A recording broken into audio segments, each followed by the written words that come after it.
सोचो अगर Cannes film festival में किसी बॉलीवुड मूवी को अच्छा खासा रिस्पांस मिले और सब लोग तालियां बजाए खड़े होकर स्टैंडिंग ओवेशन दे तो कितना बढ़िया लगेगा और क्या इमेज क्रिएट होगी बॉलीवुड की। ऐसा एक मूवी के साथ हुआ जिसका नाम है होम बाउंड और इसी का ट्रेलर आया है आज और मैंने देखा तो मैं सोचने लग गया अचानक से कि सीरियसली इसी मूवी के लिए स्टैंडिंग ओवेशन हुआ था। नहीं मतलब इतनी वाकई इतनी बुरी नहीं है, बुरी से भी बुरी हो सकती थी पर इन्होंने संभाल लिया।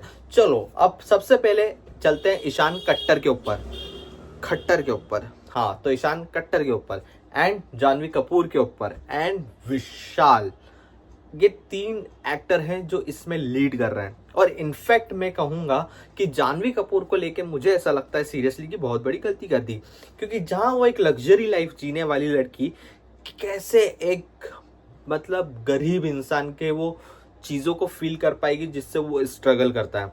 वो इतनी फीलिंग मेरे को अभी तक इस ट्रेलर के अंदर नहीं दिखी है और आप भी इस ट्रेलर को देखोगे तो नहीं ही दिखेगी वो डेफिनेटली। सबसे अच्छा किसी ने कैरेक्टर को इस मूवी के अंदर पकड़ा है, मतलब इनफैक्ट अभी मूवी आई नहीं बट ट्रेलर के अंदर जिसने पकड़ के रखा है उसका नाम मैं बता सकता हूँ, विशाल। सीरियसली बंदे ने भाई, आप पूरे ट्रेलर देख लो, इंगेज करके रखेगा और आपको ये भी बता देगा कि कितने अच्छे से मैंने इस रोल को निभाया है। और आप भी देखो मुझे कि यार पूरा टेंशन में कैसे खींचता हूँ।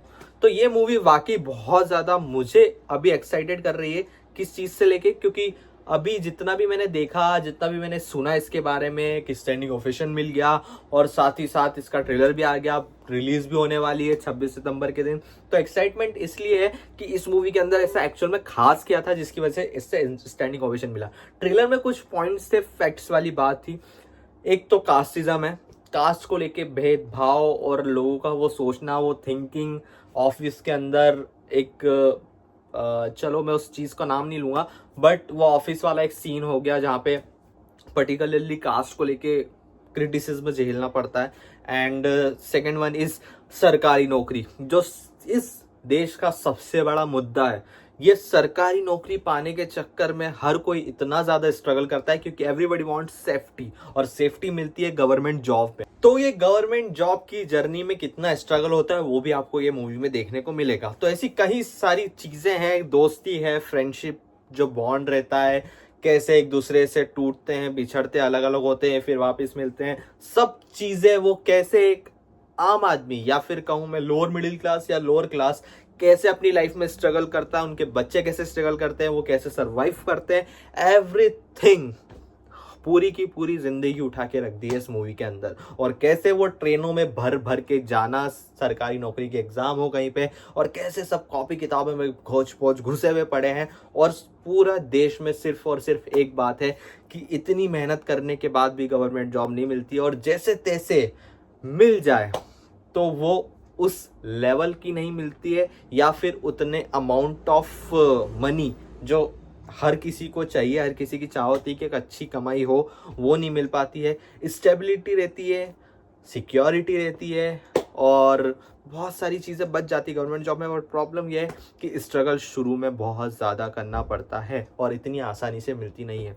तो ये सब चीज़ें दिखाई गई है, तो इसलिए होम बाउंड नाम ही उसका ये रखा गया है इस मूवी का, बहुत सोच समझ के। तो बहुत सारी चीज़ें देखने को मिलेगी बट कौन सा कैरेक्टर इस मूवी के अंदर फिट बैठेगा और कौन सा नहीं, अभी तक ट्रेलर में तो सिर्फ एक चीज़ समझ में आई है। अगर जानवी कपूर को थोड़ा सा साइड करे तो ईशान कट्टर और विशाल को भी ले ले तो जानवी कपूर की जगह कोई और मतलब हीरोइन को कास्ट करा जा सकता था।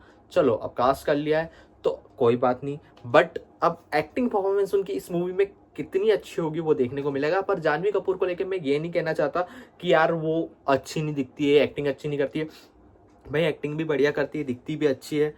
अभी आपने सुना होगा परदेसिया, उस मतलब वो गाने में देख के तो मैं उनको मतलब सीरियसली मतलब बहुत ज़्यादा अच्छी लगी थी मुझे। इनफैक्ट मैं सोच रहा था कि कैसे मैं इनसे मिल लूँ एक बार बस, बट प्रॉब्लम इज़ दैट कि हर कोई हर कैरेक्टर में जमता नहीं है, तो वो शायद इस कैरेक्टर में कम जमेगी इस मूवी के अंदर। जब ये मूवी रिलीज हो जाएगी तो और ज़्यादा जानने को मिल जाएगा। मे बी मैं प्रेडिक्ट कर सकता हूँ कि मैं गलत हो जाऊँ, रॉन्ग हो सकता हूँ, इस चीज़ को लेके कोई बात नहीं है, बट मैं अज्यूम कर रहा हूँ कि वो शायद इस कैरेक्टर में नहीं जमेगी और बहुत लोगों को लगेगा कि इस कैरेक्टर के और किसी को रख सकते थे।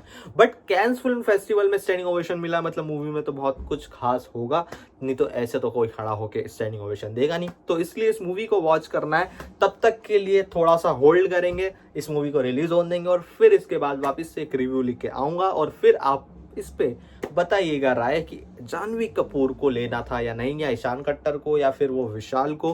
विशाल की एक्टिंग तो ट्रेलर में भी पूरी झलक रही है, मूवी में तो मैं डेफिनेटली ये सोच रहा हूँ कि बहुत ज़्यादा निखर के आएगी। बट अब दो को लेके डाउट है, ईशान खट्टर एंड जानवी कपूर, और डायरेक्टर करण जौहर। प्रोड्यूसर है कि डायरेक्टर है वो मैं भूल गया हूँ इस मूवी के, वो प्रोड्यूसर है कि डायरेक्टर है, बट जो भी हो इनकी ही है, खर्चा इन्होंने ही करा, बनाई डायरेक्ट भी करी होगी तो भी पैसा लगाया होगा इन्होंने, प्रोड्यूस करी होगी तो भी पैसा लगाया होगा इन्होंने। डायरेक्ट में क्या है, डायरेक्ट इन्होंने कर दी तो प्रोड्यूस भी ये कर देंगे, प्रोड्यूस ये कर रहा है तो डायरेक्टर किसी और को ले लिया होगा।